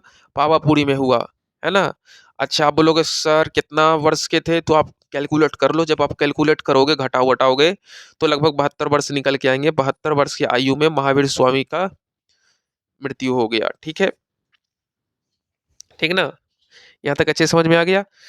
और एक चीज याद रखना कि महावीर स्वामी के बचपन का जो नाम था, वहां से भी प्रश्न निकल के आएंगे। वर्धमान था। क्या था? वर्धमान। महावीर स्वामी के पिता का जो नाम था बाबू, आपको अच्छे से याद रख लेना है। तो पिता का नाम सिद्धार्थ या सिद्धांत, कुछ हमको याद नहीं आ रहा है, लेकिन सिद्धार्थ या सिद्धांत पढ़ा था, सिद्धार्थ था शायद। एक बार देख लेना गूगल करके, क्योंकि बहुत सारा जो नाम होता है वो खुद हम याद रखते हैं, हम कोशिश करते हैं कि आपको बताने का वीडियो के ही साथ। और महावीर स्वामी के जो पिता थे वो जांत्रिक कुल के थे। कहाँ के मुखिया थे? जांत्रिक कुल के मुखिया थे। और महावीर स्वामी की जो माता है वह त्रिशला देवी थी। क्या नाम था? त्रिशला देवी। आप बोलोगे सर ये त्रिशला देवी एक्चुअली कहाँ की थी, इनको कहाँ से लाए थे शादी वादी करके, यहाँ से प्रश्न आता है ना। महावीर स्वामी के जो पिता थे, जो भी नाम था, सिद्धार्थ ही कह लो, जो भी था, वो जो थे, वो महावीर स्वामी के जो पिता थे, वो कहाँ के राजा थे, ये पहले बताओ। और किस कुल से थे? तो पिता जांत्रिक कुल के थे। महावीर स्वामी के पिता जांत्रिक कुल के थे, और वहीं पे वो मुखिया थे। क्या थे? मुखिया। मुखिया बहुत बड़ा पद होता है, मतलब पूरा का पूरा गांव का कह लो, हेड ही कह लो, है ना, मुखिया। अभी भी मुखिया बनता है ना गांव में। और महावीर स्वामी की माता त्रिशला नाम था। क्या नाम था? त्रिशला। और ये लिच्छवी के राजा चेतक, बहुत बड़ा नाम है लिच्छवी के राजा चेतक। जब हम आपको पढ़ाएंगे आगे मगध वाला इतिहास, तो उसमें आपको समझ में आएगा ये सब कहानी। जो चेतक थे लिच्छवी के राजा, बहुत बड़े राजा थे, बहुत बड़े जमीन का वो मालिक थे, बहुत बड़े क्षेत्र का वो राजा थे, पूरा का पूरा लिच्छवी महाजनपद का। और उनकी ही बहन थी। आप समझ लो कि राजा महाराजा घरानी की जो बेटियां थी, वो किनसे शादी करा? महावीर स्वामी से शादी करा। इसका मतलब क्या प्रूव होता है कि महावीर स्वामी के पास भी पैसे वैसे की कोई कमी नहीं होंगे। इनके पिता जो मुखिया रहे होंगे, दुनिया भर का पैसा इनके पास भी होगा।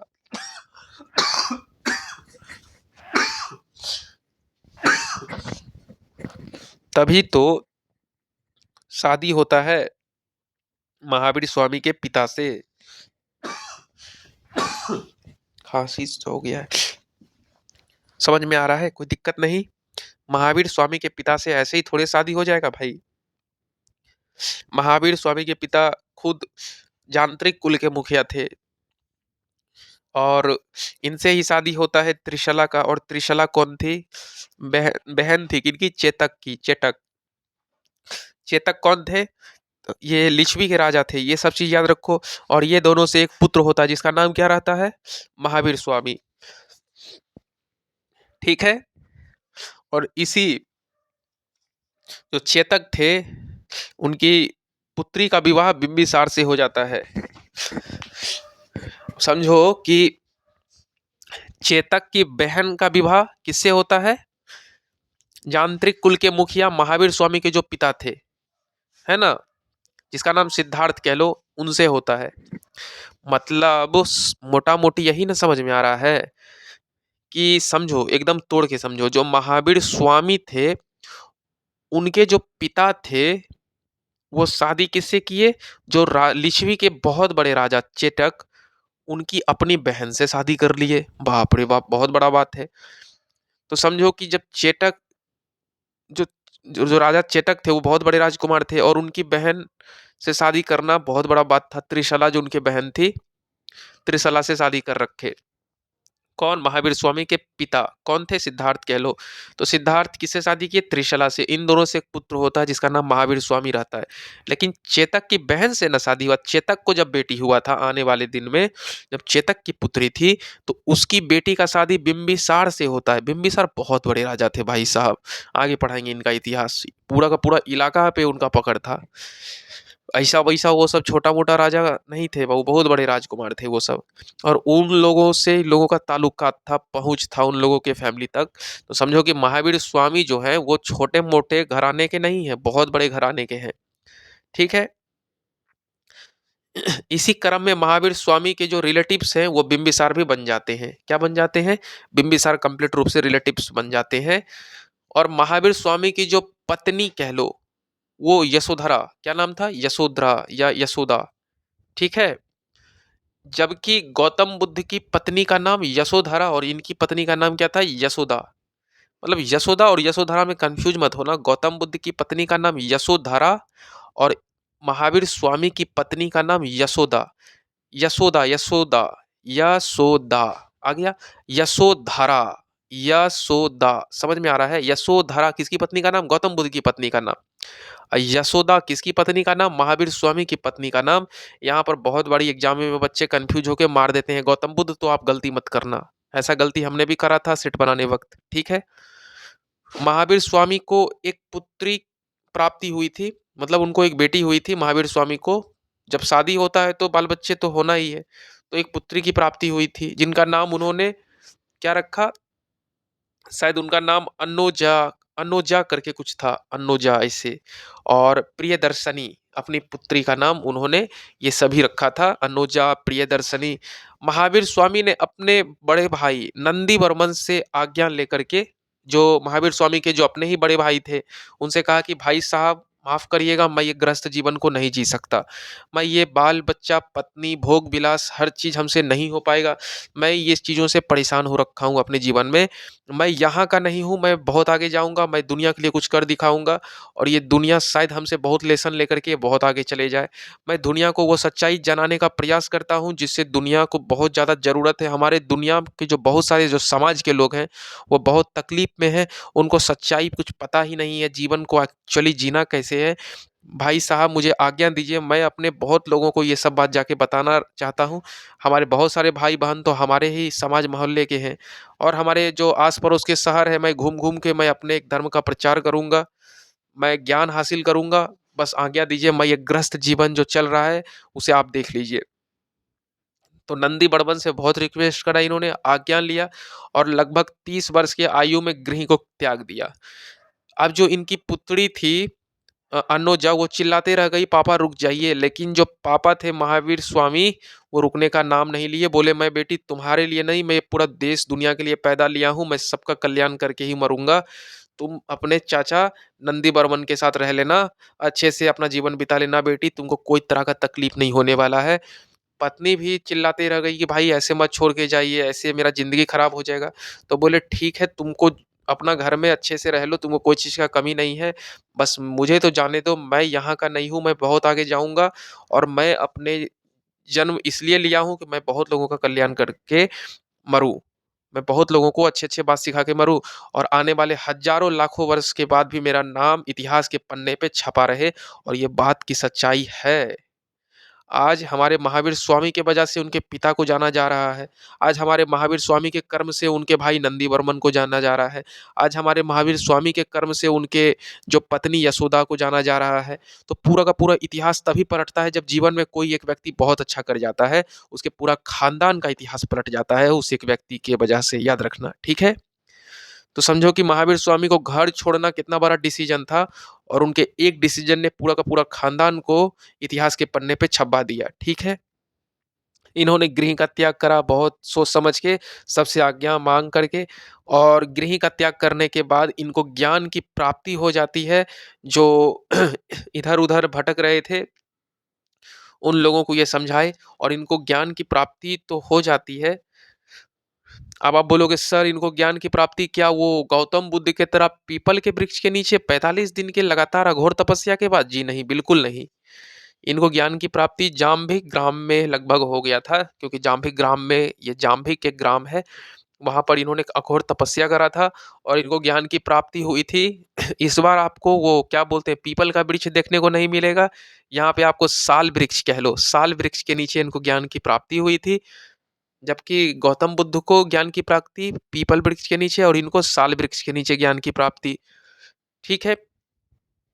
पीपल वृक्ष के नीचे गौतम बुद्ध को, महावीर स्वामी को साल वृक्ष के नीचे, वो साल ओढ़ते नहीं हो ठंडा के दिन में, वही वाला साल, साल याद रहेगा ना?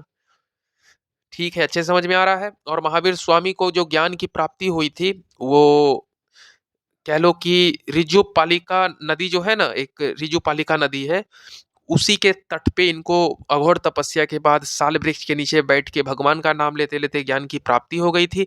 इन्होंने बहुत सारा मंत्र का जाप करा ज्ञान की प्राप्ति के दौरान। जब इनको प्राप्ति नहीं हुआ था, भगवान का बहुत नाम लिया, भगवान से बहुत झगड़ा करा इन्होंने मंत्र पढ़ पढ़ के, और अघोर तपस्या बहुत मेहनत के बाद जब इनको ज्ञान हो जाता है, लगभग कह लो कि महज 12 वर्ष, है ना, लगभग समझ लो कि 12 वर्ष तक कठोर तपस्या करने के बाद, ऐसे वैसे इनको ज्ञान की प्राप्ति तुरंत नहीं होती है। इन्होंने घर लगभग 30 वर्ष की आयु में त्याग दिया और साल वृक्ष के नीचे तपस्या करते करते, घूमते फिरते, तपस्या करते करते, जंगल का कंदमूल जो भी जमीन के अंदर से निकल रहा है, फल फूल पत्तियां को खाते वाते, जैसे तैसे जीवन बिता रहे थे, भगवान का नाम ले रहे थे। और 12 साल का कठोर तपस्या के बाद इनको लगभग 42 वर्ष की आयु में क्या होता है बाबू, ज्ञान की प्राप्ति हो जाती है। लगभग 42 वर्ष के आयु में 42, जब ये 42 साल के थे तभी इनको ज्ञान की क्या हो गई बाबू, प्राप्ति हो गई। और गौतम बुद्ध को ज्ञान की प्राप्ति 29 वर्ष की आयु में हुई थी। इन दोनों को तुलना करके पढ़ोगे थोड़ा सा आसान हो जाएगा। आ रहा है समझ में? कोई डाउट नहीं। इनको 42 वर्ष की आयु में ज्ञान की प्राप्ति हो जाती है, जबकि गौतम बुद्ध को ज्ञान की प्राप्ति 29 वर्ष की आयु में होती है, ठीक ना? और 29 वर्ष की आयु में उन्होंने घर को छोड़ दिया था, घोड़ा से भागा था, तो घोड़ा ही उनके गृह गृह चिन्ह का निशान हो गया था। और ये अपने भैया नंदीवर्मन से बहुत प्रार्थना करके छोड़ा था घर, ये भागा नहीं था, ठीक है? गौतम बुद्ध पढ़ोगे तो 6 साल के बाद, लगभग 35 वर्ष के जब थे गौतम बुद्ध, तो उनको ज्ञान की प्राप्ति हुई थी। लेकिन जो महावीर स्वामी थे, इनको ज्ञान की प्राप्ति लगभग 12 वर्ष के बाद हुई थी, घर छोड़ने के 12 वर्ष के बाद। लगभग ये जब 42 वर्ष के हो गए थे तब इनको ज्ञान की प्राप्ति हो गई थी, ठीक है? और महावीर को ज्ञान की प्राप्ति के बाद कैवल्य कहा जाने लगा। अब आप बोलोगे सर ये कैवल्य, केवल्य, केवल्य, केवल्य, केवल्य क्यों कहा जाने लगा? क्यों क्यों कहा जाने लगा? ये क्वेश्चन आप अपने आप से पूछ रहे होंगे ना, क्यों? क्योंकि बाबू केवल का मतलब ही सर्वश्रेष्ठ ज्ञान होता है, ज्ञान को ही कहते हैं केवल्य, ठीक है? ज्ञान ज्ञान हो जाना, आप केवल्य कहला जाओगे। जबकि बौद्ध में जो है वो ज्ञान की प्राप्ति के बाद उन्हें उद्धव कहा जाता था, उद्धव। इनको क्या कहा जाने लगा ज्ञान की प्राप्ति के बाद? केवल्य कहा जाने लगा। और जब आप बौद्ध वाले पढ़ोगे तो उसमें उद्धव कहा जाता था। गौतम बुद्ध को जब ज्ञान की प्राप्ति हो गई थी तो उनको उद्धव और इनको केवल। जैन धर्म में ज्ञान की प्राप्ति के बाद कई शब्द से पुकारे जाने लगे कि भाई साहब, जब हमारे जो महावीर जैन हैं उनको ज्ञान हो गया, अपने मन में बहुत सारा चीज जान गए जीवन के बारे में, तो उनको जीन भी पुकारे जाने लगा। अब आप कहोगे सर ये जीन वीन होता क्या है, जीन का मतलब क्या? तो यहाँ जीन का मतलब विजेता कह लो, विजेता से तात्पर्य है। जीन का मतलब क्या होता है? विजेता होता है। और जीन उसे कहा जाता है जिन्होंने अपने इंद्रियों पर विजय पा लिया। शरीर में जो भी इंद्रिय हैं, है ना? बहुत सारे इंद्रिय हैं, उस पे विजय पा लेना बहुत आम बात नहीं है ना? सभी इंद्रियों को अपने माइंड के कंट्रोल से चलाना, उसपे विजय पा लेना, ये आम बात नहीं है। आम मानव इसको नहीं कर पाते हैं, विश्वास करो आप, ठीक है? और जो इन सभी इंद्रियों पर विजय पा लिया, वो जीवन में पक्का सफल हो जाएगा, चाहे वो जिस भी क्षेत्र में जाए, उसमें ही अपना झंडा लहरा के आ जाएगा, ठीक है? और इस प्रकार से महावीर स्वामी गौतम बुद्ध के ही तरह कह लो कि सांसारिक मोहमाया को कंप्लीट रूप से त्याग करके बाहर आ चुके थे, और कंप्लीट रूप से खुद पे भरोसा करते हुए, अपने तपस्या पे भरोसा करते हुए इस दुनिया के लिए बहुत कुछ कर चले, ठीक है? आज भी इतिहास के पन्नों पर महावीर स्वामी का नाम जैन धर्म के इतिहास के पन्नों पे लिखा हुआ है, और जैन धर्म के जो लोग हैं महावीर स्वामी को भगवान से कम नहीं समझते हैं। इनकी मूर्तियों को पूजी जाती है, इनकी मूर्ति से मन्नत मांगा जाता है, और कहा जाता है कि बहुत शक्तिशाली होते हैं। सब धर्म अपना अपना है बाबू। एक जो आम मानव थे वो महावीर स्वामी थे, और आम मानव से भगवान बनने तक का सफर इनका जो भी तपस्या हुआ है, वो 12 वर्ष का तपस्या, 30 वर्ष से लेकर के 42 वर्ष तक लगातार इन्होंने अघड़ तपस्या साल वृक्ष के नीचे करा है, ठीक है? यहाँ तक अच्छे से समझ में आ गया? देखो, किसी भी तरह का कोई डाउट होता है तो पूछ लो, कमेंट करो, कमेंट, बिना कमेंट का आप समझने वाले नहीं हो। आ रहा अच्छे समझ में? कोई डाउट नहीं? अब एक चीज समझाएंगे आपको। एक होता है आहर्त। क्या होता है? आहर्त। अब आप बोलोगे महावीर स्वामी जो हैं वो, उनको आहर्त भी कहा जाता है, ठीक है? बहुत लोग उनको आहर्त कह के भी पुकारा, आहर्त भी कहलाए, क्यों? क्योंकि आहर्त का मतलब योगी होना होता है, वो बहुत बड़ा योगी भी थे। इसके अर्थ का मतलब योगी होता है बाबू, योगी, वो योगा वगैरह बहुत करते थे। इसके अलावा योगा करने से दिमाग कंट्रोल में रहता है, दिमाग आपके बस में रहता है, आपके सभी इंद्रिय कंट्रोल में रहता है, आपका दिमाग भागेगा नहीं, है ना? कोई भी अपोजिट जेंडर आ जाए, कुछ भी हो जाए, कोई भी दोस्त आ जाए, कुछ भी आकर्षित चीज आ जाए, उधर आपका दिमाग भागने वाला नहीं है, क्योंकि योगा बहुत बड़ा चीज है। अगर आप उसे अपने जीवन में अपना लेते हो तो दिमाग का बत्ती जल जाएगा। लेकिन ठीक है, आप अब 2021 21वीं शताब्दी का समय है, तो आप योगा वगैरह करके उतना पंडित मत बनो। जीवन में एक ठीक ठाक पल है, उसको जियो, और एक हेल्दी लाइफ जी के जाओ। आप होने चाहिए, आपके पास पैसे होने चाहिए, गाड़ियाँ होनी चाहिए, एक ठीक-ठाक मकान, एक ठीक-ठाक दुकान हो जाना चाहिए। आपके जो बच्चे होंगे वो उनको आप पढ़ा लिखा दो, उनको वेल सेटल कर दो, है ना? और जीवन में जब सब कुछ कर लो, नौकरी भी कर लो, बच्चे भी सेटल हो जाएँ आपके, आपके घर परिवार भी सब अच्छे से रहे, तो आप समाज के लिए कल्याण करो, आप समाज को कुछ देना चाहो, ये मेरा कहना है। ऐसे नहीं कि बाबा महात्मा बन के धर्म प्रचारक बन जाओ, वो ठीक है, उस वक़्त का दौर अलग था, अब इंटरनेट का ज़माना है, जिसको जो चाहिए वो इंटरनेट से बटोर रहा है ना? तो आपको इसमें अपना समझाइश लगाने की कोई ज़रूरत नहीं है। आप अच्छे से पढ़ लिख लो, आप अपना व्यापार धंधा करो, आप अपना कुछ करो, अच्छा मकान बनाओ, दुकान बनाओ, घर बसाओ, है ना? बच्चे बच्चे को अपना जो होंगे आपके, उसको सेटल करो, उनका लाइफ बनाओ। जब सब कुछ हो जाए तो आप दुनिया को, मतलब जो भी दुनिया है और भी जो बहुत गरीब लोग हैं, उन तबके के लोगों के लिए बहुत सारा, गरीबों के लिए खाना-वाना प्रबंध करो, खिलाओ उनको, जाके स्टेशन पे खाना बाँटो, बाज़ार में गरीब को ढूँढ के कुछ-कुछ बिज़नेस करने के लिए पैसा दो, एक लायक इंसान बनो, सरकार को आगे बढ़ाओ, देश को आगे बढ़ाओ, है ना? देश का इकोनॉमी कैसे बढ़े, इस चीज़ पर विचार करो। अपने जो आपके अंदर एनर्जी है, चाहे वो एनर्जी आपके अंदर से विकसित हो रहा है या फिर आपके पैसा से विकसित हो रहा है, वो सभी चीज़ों को बाहर निकालो और इस देश दुनिया के लिए समर्पित करो, ठीक है? ऐसा नहीं कि गौतम बुद्ध वाले चैप्टर पढ़ के, ये महावीर स्वामी वाला चैप्टर पढ़ के आप भी अपने आप को एक साधु महात्मा समझो और घर त्याग दो। ऐसा हम कभी आपको सलाह वगैरह नहीं देंगे। बाबू, वो दौर कुछ अलग था, अभी इंटरनेट का ज़माना है, अभी आप घर त्याग भी दोगे तो आपका उतना वैल्यू वगैरह होने वाला है ही नहीं।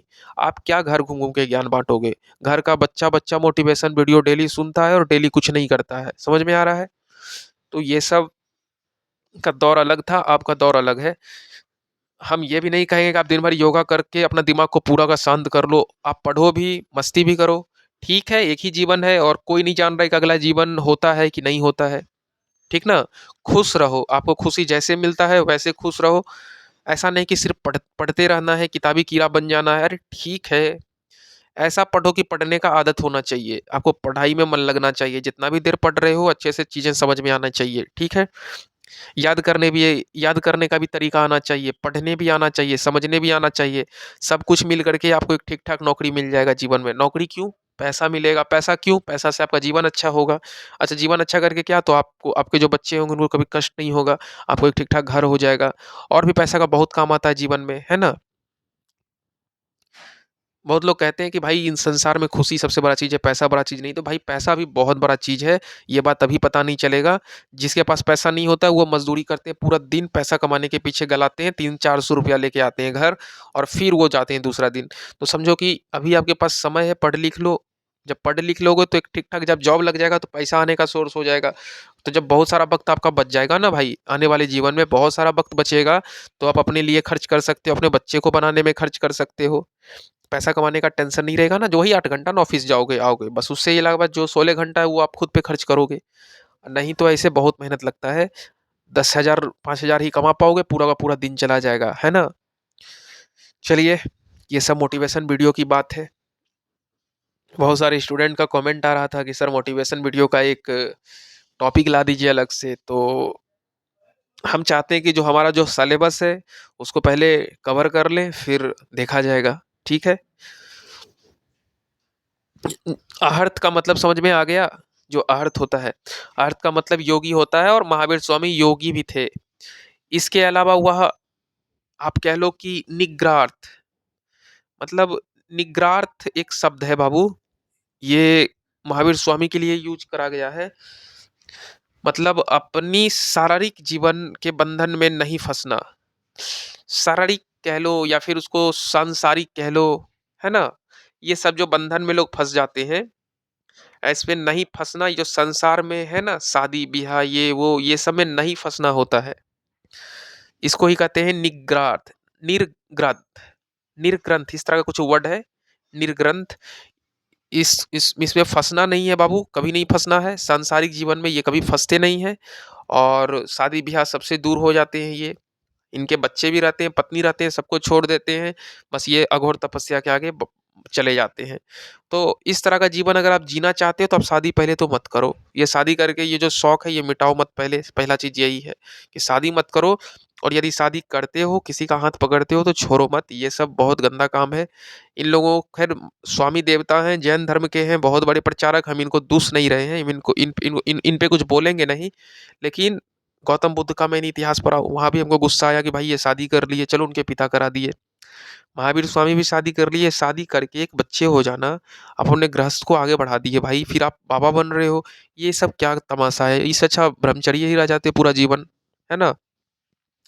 शादी करके मोदी भी शादी किए थे, अपनी पत्नी छोड़ दिए, तो भाई जब मोदी शादी ही नहीं करते ना फिर, शादी करके किसी लड़की को ऐसे छोड़ देना ये बहुत बड़ा बेवकूफ़ी है और पाप पाप के समान है ये सब चीज़ नहीं करना चाहिए, ठीक है? जब शादी की हो तो उसको निभाओ और पूरा जीवन गृहस्थी रहो, ठीक है? ये तो भाई अपना सांसारिक मोह माया को त्याग दिए, ठीक है? अच्छे समझ में आ रहा है? और जो महावीर स्वामी को ज्ञान की प्राप्ति हुई, तो ज्ञान की प्राप्ति के बाद उन सांसारिक बंधन से हमेशा के लिए क्या हो गए? मुक्त हो गए। पूरा का पूरा जीवन एकदम सांसारिक जीवन से मुक्त हो गए, ना माँ से मतलब, ना पत्नी, ना बाल-बच्चा, किसी से मतलब नहीं। इनके नाम के साथ जो महावीर लगाया गया है ना, ये महावीर का मतलब क्या होता है इससे आपको थोड़ा-सा समझा देते हैं कि जो महावीर जो नाम के पहले लगाया गया है महावीर, महावीर का मतलब होता है साधना के द्वारा किसी भी चीज़ को प्राप्त कर लेना। मतलब समर्पण कह लो कि उसमें कंप्लीट रूप से जुट जाना, कोई भी साधना करना किसी भी चीज़ को प्राप्त करने के लिए। इसीलिए महावीर लगाया जाता है जीवन। मतलब महावीर स्वामी किसी भी चीज़ों के लिए बहुत ज़्यादा साधना करना, तपस्या करना, पूरा का पूरा अपने आप को समर्पण कर देना, उसी में महावीर लगाया जाता है। जो बहुत वीर वर्ड बहुत बड़ा होता है, नहीं कहते हैं बाप रे वीर पुरुष था। तो वीर वर्ड से ही बनता है महावीर। वीर का मतलब क्या होता है? बहुत ज़्यादा ताकतवर, मानसिक रूप से, शारीरिक रूप से, और महावीर का मतलब तो और बड़ा हो गया। जैसे जनपद था तो महाजनपद, वीर है तो महावीर। महावीर मतलब बहुत बलिष्ठ, शक्तिशाली, किसी भी क्षेत्र में जाएगा वहाँ अच्छा से अपने आप को 100% समर्पित कर देगा। है ना? उसको डिस्ट्रैक्ट नहीं कर पाएगा कोई भी चीज़। तो महावीर ऐसा-वैसा इंसान में नहीं लगता है, जो बहुत अघोर तपस्वी होते हैं, मेहनत करते हैं, अपने गोल गोल को लेकर के बहुत डटे हुए रहते हैं, उनके ही जीवन में महावीर लगता है। वीर से भी बहुत बड़ा वर्ड है महावीर, ठीक है? राजा से भी बहुत बड़ा वर्ड क्या है? महाराजा। राजा हो गया छोटा-सा क्षेत्र का ही मालिक, अब महाराजा हो गया पूरा का पूरा साम्राज्य का मालिक, है ना? ये महा वर्ड लगना, ये सब जो हिस्ट्री में लगता है, ये सब बहुत बड़ा वर्ड है और बहुत कठोर तपस्या के बाद ही ये वर्ड आपको उपाधि मिल पाती है आपके जीवन में, ठीक है? इनके जीवन में भी मिल रखा था महावीर, महावीर स्वामी, है ना? आप जो पढ़ते होंगे हनुमान चालीसा, महावीर विक्रम बजरंगी सुमति निवास सुमंत के संगी, है ना? तो महावीर बजरंगबली भी क्या थे? शक्तिशाली नहीं, महाशक्तिशाली थे। वो पूरा का पूरा पहाड़ उठा हाथ में उठा करके कंधा पे रख के उड़ने का दम रखते थे। तो जो असल ब्रह्मचारी जो इस सब चीज़ को पालन करते हैं, जो अपना जीवन को एक सही डायरेक्शन में ले जाते हैं। ख़ैर, अगर आपको इस तरह का जीवन जीना है तो मैं फिर से सलाह दे रहा हूँ, शादी मत करना, ब्रह्मचर्य रहना, पूरा जीवन रह लो, शादी-वादी करना, छोड़ना-ओड़ना ये सब कर रखे हैं, इन लोग से मोटिवेट आप मत होना कि चलो पहले शादी कर लेते हैं, इधर शौक पूरा होगा, तो फिर पत्नी को भी छोड़ देंगे, ये सब गलत बात है, ठीक है? और जब वह अपने घर को त्याग देते हैं कौन? महावीर स्वामी अच्छे से अपने घर को त्याग देते हैं, तो एक वस्त्र में ही घूम-घूम कर वो पूरा का पूरा 12-13 साल बिता देते हैं, एक ही वस्त्र में घूमते रहते हैं, एक ही वस्त्र में इधर से उधर घूमते हैं, तपस्या करते हैं, भगवान का नाम लेते हैं और कह लो कि वस्त्र जो है एक ही वस्त्र पहनते-पहनते उनका वस्त्र कंप्लीट रूप से फट वगैरह भी जाता है, ठीक है? और फट-वट के ना वो ज़मीन पे भी गिरने लगता है क्योंकि भाई 12 साल एक ही कपड़ा मज़ाक थोड़ी है, गर्मी, सर्दी, बरसात, नहाना-सुनाना एक ही वस्त्र में और वह धीरे-धीरे, धीरे-धीरे ना उनका वस्त्र जब फट-उट के गिरने लगता है ना, तो महावीर स्वामी पूरा नंगा हो जाते हैं। मतलब कह लो कि भाई उनके शरीर में कपड़ा बचता ही नहीं है, वो कंप्लीट रूप से नंगा हो जाते हैं महावीर स्वामी और आज भी आप जैन धर्म के जो बड़े-बड़े तीर्थंकर का मूर्तियाँ देखोगे तो उसमें वो वस्त्र नहीं पहने रहेंगे। आप हमारा थंबनेल देख लो, थंबनेल में महावीर स्वामी का ही चित्र बना हुआ है ना? उसमें वो वस्त्र पहने हैं क्या? वो वस्त्र नहीं पहने हुए हैं, वो कंप्लीट रूप से बिना कपड़े की ही हो गए और जब ये बात महावीर स्वामी से पूछा गया कि महाराज आप बिना कपड़े के हैं तो कहे कि भाई हम बिना कपड़े के इस संसार में आए थे और हम बिना कपड़े के ही रहेंगे। बिना कपड़े के रहना, उनके मन में किसी लाज और शर्म को ना रखना मतलब उनके दिमाग में किसी भी तरह का नेगेटिविटी नहीं है। जिसके दिमाग में हल्का-सा भी लड़की और लड़का का भावना आया नहीं समझे, जिसके दिमाग में हल्का-सा लड़की और लड़का का भावना आता है ना, वो इस संसार में सबसे ज़्यादा शर्माता है, याद रखना। जो जितना नेगेटिव वो उतना ज़्यादा शर्मीला होता है, अपने मतलब आँख को छिपाएगा, सिर को झुकाएगा, मतलब वो शर्माता ज़्यादा है, जिसके दिमाग में ज़्यादा नेगेटिविटी चलता है, याद रखना। जो बोल्ड होता है, जो जो सब चीज़ को एकदम बराबर ले लेता है, तो वो शर्माता नहीं, वो डट के बात करता है। मतलब कुछ भी बोलता है एकदम मुँह पर ही सब कुछ। मतलब उसके दिमाग में शर्म-वर्म कुछ नहीं होता है। ये नंगा थे ना बाबू, ये फिर भी शर्माते नहीं थे, ये आँख में आँख डाल के बात करते थे। कौन? महावीर स्वामी। क्यों? क्योंकि इनके मन में किसी भी प्रकार का कोई नेगेटिविटी कुछ नहीं था। ना लड़की, ना लड़का इनके लिए सभी मानव इंसान सब मानव थे और वो मांस के टुकड़े से बने हुए प्राणी हैं। इसी को कहते हैं इंसान, नहीं समझे? ये ना अपने मतलब किसी भी प्रकार का कुछ जो कह लो कि भाई जो भेदभाव उसको क्या कहते हैं डिस्क्रिमिनेशन ये सब कुछ नहीं था। ये बिना वस्त्र में सबसे बात कर लेते थे।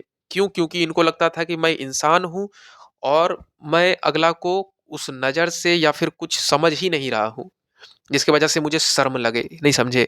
इनका दिमाग कंप्लीट फ्री था, ठीक है?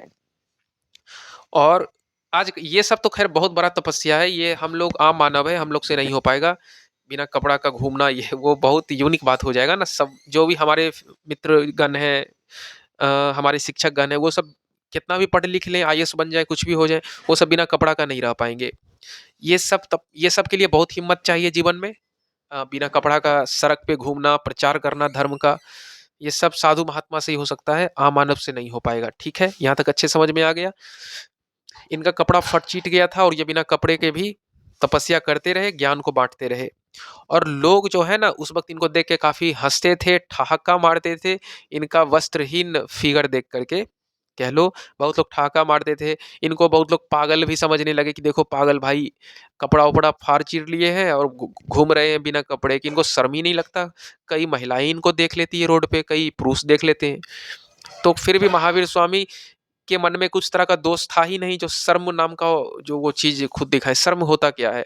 जिस तरह से आँख है, नाक है, कान है, उसी प्रकार से हमारे शरीर का लगभग सभी इंद्रियाँ हैं, ठीक है? मतलब इनको किसी भी प्रकार का कुछ छिपाने का ज़रूरत नहीं था।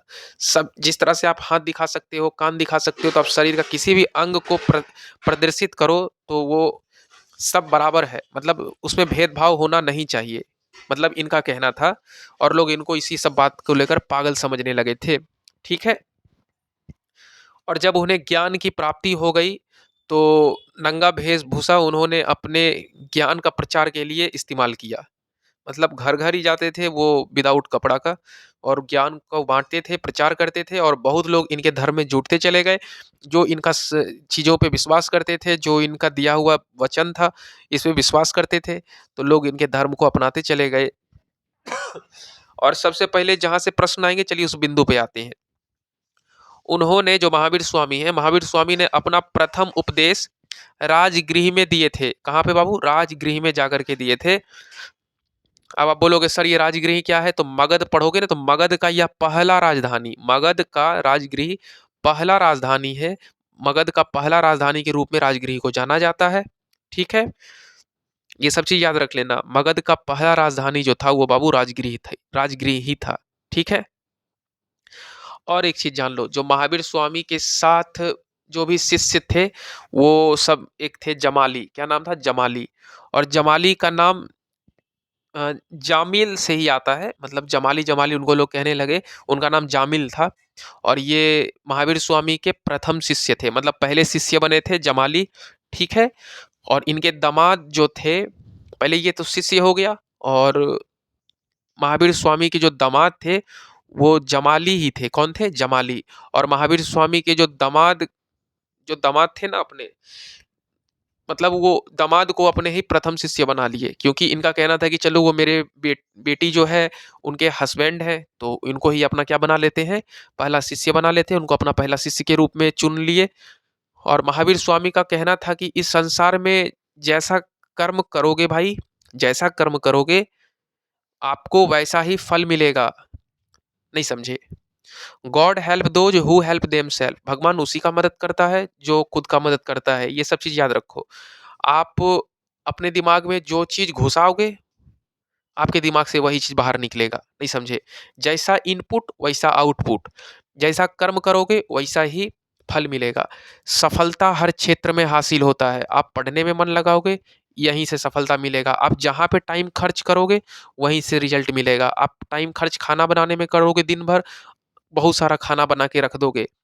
आप अपना टाइम खर्च किसी विशेष लड़का या लड़की को अपना मित्र बनाने में लगा दोगे, तो वहीं से रिजल्ट निकल के आ जाएगा, क्योंकि रिजल्ट तो निकलेगा ही, मित्र तो बन ही जाएगी, मित्र तो बन ही जाएगा, है ना? आपका बहुत सारा टाइम वहाँ खर्च हुआ, तो रिजल्ट तो वहीं से निकल के आएगा। सबको सबको महिला मित्र, पुरुष मित्र नहीं मिल पाता, पढ़ने वाले बच्चे को नहीं हो पाते हैं। क्यों? क्योंकि वो अपना पूरा का पूरा टाइम पढ़ने में लगा देते हैं। तो वो ज्ञानी हो जाते हैं, उनको मैथ्स का ज्ञान, उनको साइंस का ज्ञान, उनको इंग्लिश का ज्ञान रहता है। जो ये सब चीज़ में ध्यान लगाते हैं, उसको वहीं से उनको 2-3 गर्लफ्रेंड, नहीं समझे? 2-3 तो नहीं रखना चाहिए, 1 ठीक है, लेकिन उसको वो मिल जाती है। वो जिस पे दिमाग लगाते हैं, उसको अपना पूरा टाइम खर्च किए, वहीं उसी से रिज़ल्ट निकल के आ गया। हम अपना टाइम खर्च चोरी करने में करेंगे, हम पक्का चोरी कुछ ना कुछ एक ना एक दिन कर ही लेंगे। आप जिधर टाइम इन्वेस्ट करोगे, रिज़ल्ट वहीं से निकल के आएगा। और आपका कर्म अच्छा हो, तो रिज़ल्ट अच्छा आएगा, कर्म बुरा हो, तो रिज़ल्ट भी बुरा आएगा। यदि हम चोरी करेंगे, तो हम पक्का जेल जाएँगे, क्योंकि ये मेरा गलत कर्म था। ठीक है? आप जैसा कर्म करोगे आपको फल वैसा ही मिलेगा, है ना?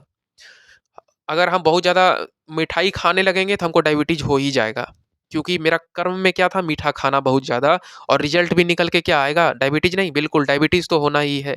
अगर हम फैटी फूड खाएँगे, junk food, fast food, burger, momo, pizza, तो हम पक्का मोटे हो जाएँगे, हमारा पेट-वेट पूरा निकल जाएगा। क्योंकि जैसा इनपुट वैसा आउटपुट, जैसा कर्म करोगे वैसा फल मिलेगा। ये चीज़ याद रखना। आप खूब पढ़ाई करोगे, एग्ज़ाम में बहुत स्कोर कर दोगे। अच्छा बोलोगे सर ये स्कोर करके क्या फ़ायदा? तो मार्क्स आएँगे, आप सेलेक्ट हो जाओगे गवर्नमेंट पेपर में, सेलेक्ट हो जाओगे तो आपको पैसा मिलेगा। अच्छा सर पैसा कमा के क्या फ़ायदा? पैसा कमाओगे तो सब तकलीफ़ ही खत्म, आपका घर, परिवार, मकान, दुकान सब हो जाएगा आने वाले जीवन में, ठीक है? तो बहुत लोगों के पास पैसा रहता है तो वो नौकरी के पीछे नहीं भागते हैं क्योंकि उनको करोड़ों की संपत्ति ऑलरेडी रहती है, बड़े-बड़े व्यापार रहते हैं उनके हाथ में, तो वो नौकरी क्यों करें? तो वो अपना ध्यान जो है वो किसी महिला मित्र को अपनाने में लगा देते हैं, पूरा अपना बिज़नेस को बढ़ाने में लगा देते हैं या फिर कोई काम कर लेते हैं, कोई पढ़ाई करने के लिए विदेश चले जाते हैं। तो जो काम में टाइम दोगे वहीं से रिज़ल्ट निकल के आने वाला होता है। ये महावीर स्वामी ने बताया था। मतलब जैसा कर्म वैसा फल। और महावीर स्वामी का कहना था कि दुखों से जो यदि आपको मुक्ति पाना है, तो मुक्ति पाने के लिए आपको त्रिरत्न का पालन करना ही पड़ेगा। आप जो भी देखो बाप रे बाप! वीडियो 1 घंटा 5 मिनट का हो रखा है, देखो देखे ही नहीं। तो एक काम करते हैं कि हम एक नया सीरीज़ लाते हैं जैन धर्म पे, एक नया सीरीज़ लाएँगे और फिर आपको डिटेल से पढ़ाएँगे। पर डे 1 घंटा 5 मिनट, 1 घंटा 1 मिनट कुछ भी पढ़ लो, 1-1 घंटा पर डे पढ़ लो। आपका कल्याण तो हो ही जाने वाला है। मेरा क्लास मिस मत करो। पर डे का जो क्लास में वीडियो लाते हैं उसको देखो और साइड से क्वेश्चन-वॉश्चन करते रहो, क्वेश्चन बनाते रहो, ऑब्जेक्टिव सॉल्व करो। वहाँ से आपका ऑब्जेक्टिव वाला जो पीटी होता है वो क्लियर होगा। मेंस के लिए तो आपको कहानी, किस्सा और एक ठीक-ठाक समझ, पकड़ होना चाहिए। सिर्फ़ कहानी, किस्सा ही पढ़ने से नहीं होता है। पढ़ के आप कितना चीज़ें को समझते हो, उसमें अपना समझाइश कितना जोड़ते हो, पॉइंट को कितना अच्छा से लिखते हो, कितना अच्छा से सजाते हो, कितना बढ़िया से डायग्राम बना-बना के टीचर को समझाते हो। तो हर चीज़ मिल कर के आपको मेंस में क ठीक-ठाक स्कोर करने में मदद करेगा। चलिए वीडियो देखने के लिए बहुत-बहुत धन्यवाद। जय हिंद, जय भारत।